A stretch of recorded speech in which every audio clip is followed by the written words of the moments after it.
అందరికీ నమస్కారం.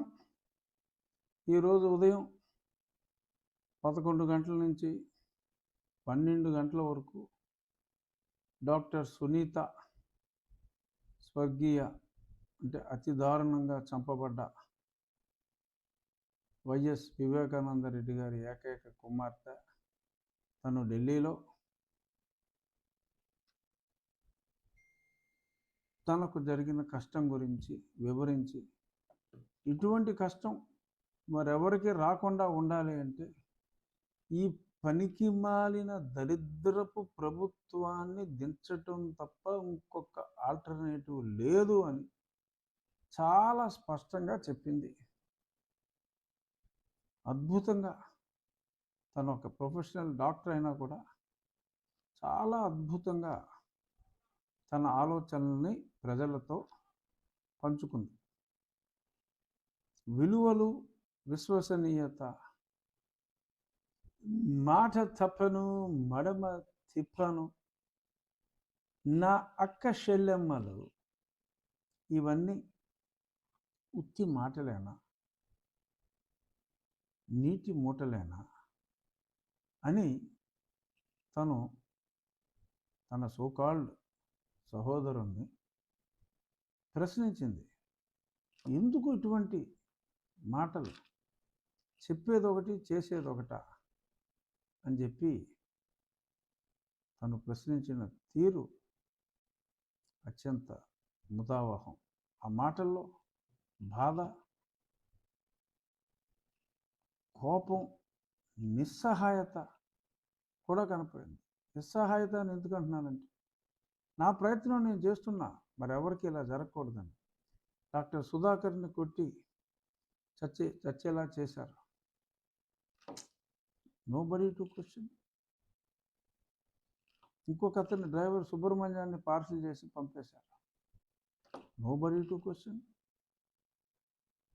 ఇలా ఎన్నో దుర్ఘటనల గురించి తను చెప్పి ఆఖరికి నా తండ్రిని, అతని సొంత చిన్నాన్నని కూడా నిర్దాక్షిణ్యంగా చంపితే ఇప్పటి వరకు 5 సంవత్సరాలు అయింది. ఎలక్షన్కి అయితే ఉపయోగపడింది జగన్మోహన్ రెడ్డికి. బట్ ఇంకా మళ్ళీ ఎలక్షన్లు వస్తున్నాయి, తేలలేదు. ఎందుకంటే ఈలోపే తేలిందంటే అతను తేలిపోతాడు కనుక తేలలేదు అనే ఆమె భావన అన్నట్టుగా స్పష్టమైంది. చాలా ఆ హత్య ఎంత దారుణంగా జరిగింది, ఇవన్నీ మనం ఎన్నోసార్లు మాట్లాడుకున్నాం.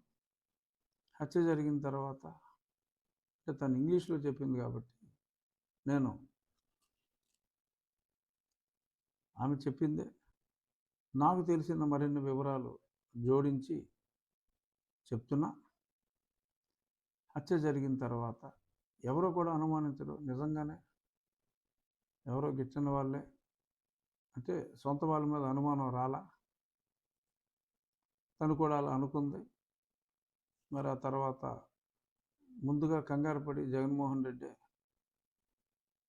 సిబిఐకి అప్పచెప్పాలి అని చెప్పి ఎలక్షన్ ముందు సిబిఐకి అప్పచెప్తే వాళ్ళు ఏమైనా చిటిక్కుమని ఈలోపు స్టేట్ వాళ్ళు ఉంటే కనుక తక్కువని ఏమైనా కేసు పెడితే దెబ్బైపోతారని సిబిఐ అని గొడవ చేసి, అంటే సిబిఐకి వెళ్ళాలంటే టైం పడుతుంది కదా, ఈలోపు ఎలక్షన్ అయిపోతుంది కదా, అందుకని టైమింగ్ చూసి వేసేసినట్టుగా మనకు అర్థమవుతుంది. సో ఇప్పుడు సిబిఐ అన్నారు. తర్వాత ఆయన వచ్చిన తర్వాత సిబిఐ అక్కర్లేదనుకున్నారు, మేమే ఇన్వెస్టిగేట్ చేస్తామని. ఎవరికైనా అన్యాయం జరిగితే నెల రోజుల్లో దిశ చట్టాలని చెప్పారు కదా, కానీ ఈ కేసు మటుకు నడవదు. సరే చూసి సునీత ఇంకా నేను సిబిఐకి నేనే అడుగుతానని చెప్పి సిబిఐ విచారణ అడగటానికి రెడీ అయితే మరి వైవి సుబ్బారెడ్డి, సజ్జల ఇలాంటి కొద్దిమంది రెడ్డి నాయకులు, తాలిగాళ్ళు బేసిక్గా, ఎందుకమ్మా ఇలాగా సిబిఐకి వెళ్ళటం అని అన్నప్పుడు ఆ అమ్మాయికి అనుమానం వచ్చింది. పంపతీసి ఇల్లు వేసేసారంటారా అని. సరే అనుమానాన్ని బయట పెట్టలేదు.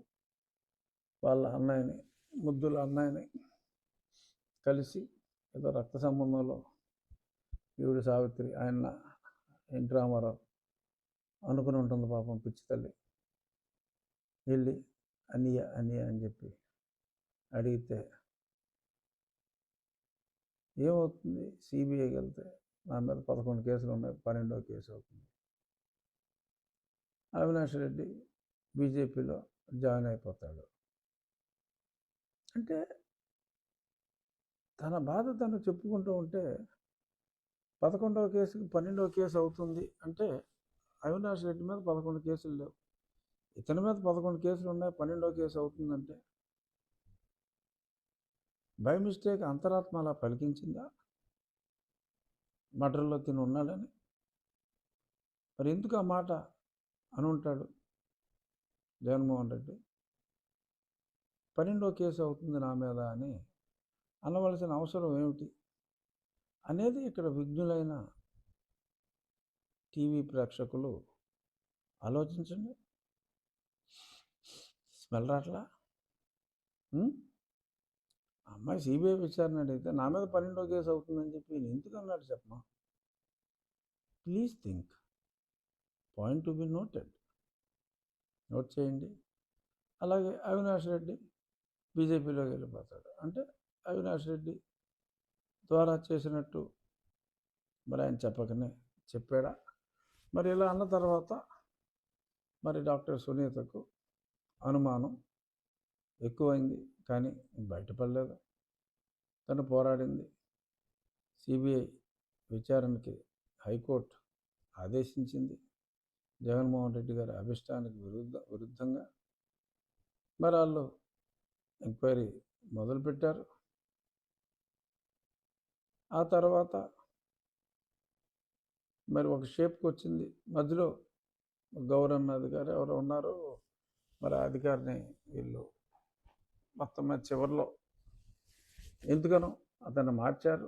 రామ్ సింగ్కి బాధ్యతలన్నీ అప్పచెప్పిన తర్వాత కేసు కాస్త అశ్వవేగంతో పరిగెడుతూ ఉంటే వీళ్ళు ఏదో కుబసాలు కదిలీలా ఉన్నాయని చెప్పి ముందు ఏదో క్యాష్తో మేనేజ్ చేయాలని చూశారట. అఫ్కోర్స్ ఈ విషయం ఆ అమ్మాయి ఇప్పుడు చెప్పలేదు, నాకు తెలుసు. సో బట్ మొత్తం మీద పని జరగలా.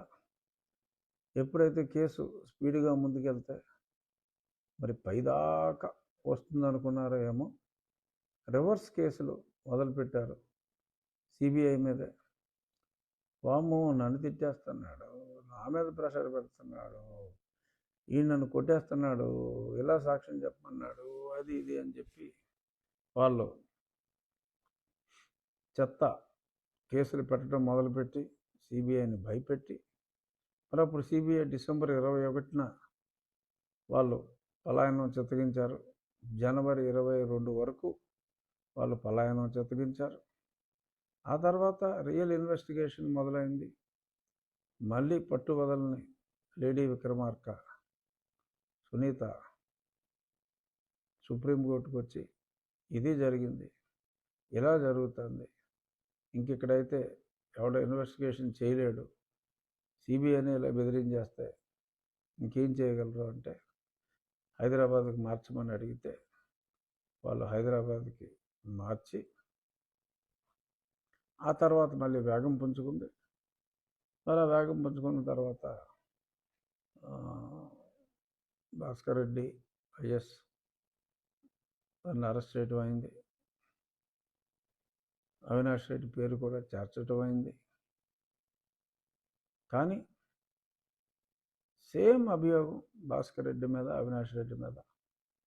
బట్ భాస్కర్ రెడ్డిని అరెస్ట్ చేసి మొత్తం ఒక రకమైన క్రియేటర్ అయిన శివశంకర్ రెడ్డిని అరెస్ట్ చేసి సరే దస్తగిరి మొత్తం అంతా చెప్పేశాడు. వాళ్ళ దస్తగిరి చెప్పిన దానికి వాళ్ళు చెప్పిన దానికి పర్ఫెక్ట్గా వాళ్ళ గూగుల్ టేక్అవుట్కి మ్యాచ్ అయింది కాబట్టి వాళ్ళని లోపలేశారు. ఈ అవినాష్ రెడ్డిని మటుకు చాలా వలప యుద్ధం అంటారు కదా, అలాంటి యుద్ధం జరిగింది. సిబిఐకి అవినాష్ రెడ్డికి మధ్యన వలప యుద్ధం జరిగింది. అఫ్కోర్స్ సునీత వలప యుద్ధం అని పేరు చెప్పలేదు, కానీ ఆవిడ చెప్పిన విధానానికి నేను పెట్టుకున్న పేరు వలప యుద్ధం. మరి అది వలప యుద్ధం జరిగింది. అతను కడపలో ఉంటే కడప ఎస్పీ కష్టం అన్నాడని వాళ్ళ మదర్కి అనారోగ్యం తెప్పించి, అంటే అలా టెంపరీగా అనారోగ్యం నటించి హైదరాబాద్లో పెద్ద హాస్పిటల్ ఉంటే ఈలోపే ఎమర్జెన్సీ వచ్చింది, హైదరాబాద్ దాకా కూడా బతికే పరిస్థితి లేదని కర్నూలులో ఒక చిన్న హాస్పిటల్లో పెట్టి, హాస్పిటల్కి ఎవరిని రానివ్వకుండా పెట్టి, ఇంతోటి సిబిఐ యోధుల్ని అరెస్ట్ చేసింది. మరి ఇక్కడ సాక్షాత్తు జగన్మోహన్ రెడ్డిని అరెస్ట్ చేయగలిగింది లక్ష్మీనారాయణ గారు. కానీ ఇక్కడ